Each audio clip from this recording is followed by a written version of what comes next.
Sticking to telecom woes, Russia today raised the issue of cancellation of System Asham's telecom license by the Supreme Court. The issue was raised by the Russian Trade Minister E. Nabilunia when she met with the Commerce Minister Anand Sharma. On his part, Sharma told his Russian counterpart that he will update her on the status of the issue shortly after speaking to the relevant departments. Meanwhile, Russia welcomed India's proposal to get into joint ventures in the pharma sector, which will lead to setting up drug manufacturing units in Russia. Remember, she is in India ahead of the BRICS summit, which kicks off tomorrow.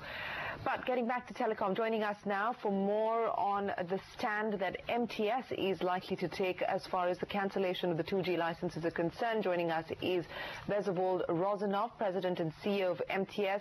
Mr. Rozanov, appreciate you joining us here on CNBC TV18. The BRICS summit is starting tomorrow, and today the Russian Trade Minister discussed the issue of the cancellation of Sistema's license with the Indian Commerce Minister, and sources suggest that the Russian President Dmitry Medvedev is also expected to discuss this issue with Prime Minister Manmohan Singh. Where do you currently stand? We've already heard from Telenor on invoking the provisions under the CICA. You yourself have gone on record to say that you would consider international arbitration as well. Well, I definitely am not in the position to comment what Russian president will discuss with respectable Mr. Manmohan Singh. I can only say that there is a constant update of the Russian government on the situation. I can say that Russian government is being briefed by the embassy and our colleagues in Moscow and Sistema almost daily on the development of the situation, and what I can say is that we understand that there is a certain concern on the level of the Russian government. Okay, so the Russian government will address the issue with the Indian government, but the government of India has informed the Supreme Court that it will take at least 400 days to complete the auction process. Now, this effectively means that if spectrum is not auctioned by the 2nd of June, you may have to shut shop in India. In all likelihood, you will have to shut shop in India. Well, again, I think this is a very relevant question. I do believe that there would be certain guidance. I hope there would be certain guidance both from Supreme Court and DOT. I don't think the Supreme Court was saying anything in particular about shutting the shop.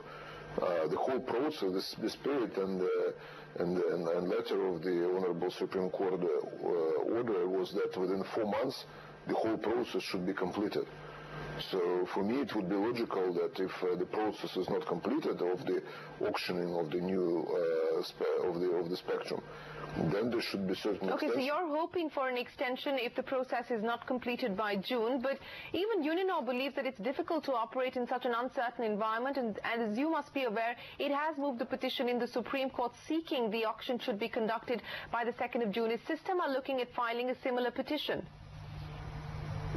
Well, let me put it in this way. We didn't file any petitions like this, and at this stage we believe that those petitions which we filed, i.e. review petition and stay order, are, say, descriptive enough to convey our point of view. And at this stage, at least at the current moment, we don't plan any additional actions.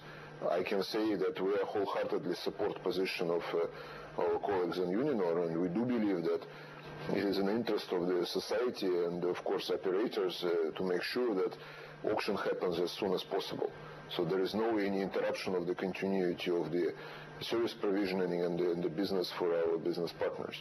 And of course, the longer is the longer the process takes, the more concern there would be on the shareholder side, of course, because, of course, it is not, given the losses which are mounting every day, this is, of course, very heavy loss-making business at this stage of its development. It would be really difficult to sustain such business, with this level of uncertainty.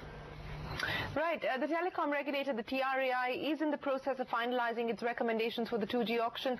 What are your thoughts on pricing of spectrum? Well, I believe that here we should follow the spirit of the Honorable Supreme Court order, because if we ask to discover the real pricing of the spectrum, I think we should start from that pricing and basically prove that the pricing which was done initially was wrong. So I would believe that we should have reserve price more or less at the same level at which the spectrum was awarded in 2008. All right, Mr. Rozanov, we'll have to leave it there. Appreciate you joining us here and stating what MTS's position currently is, or whether or not that auction will take place by June doesn't look like, and what the state of affairs will be for MTS in India if that doesn't happen.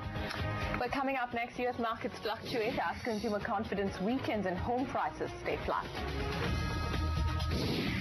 The Coal India Board is meeting tomorrow to take a final call on signing the contentious fuel supply agreement.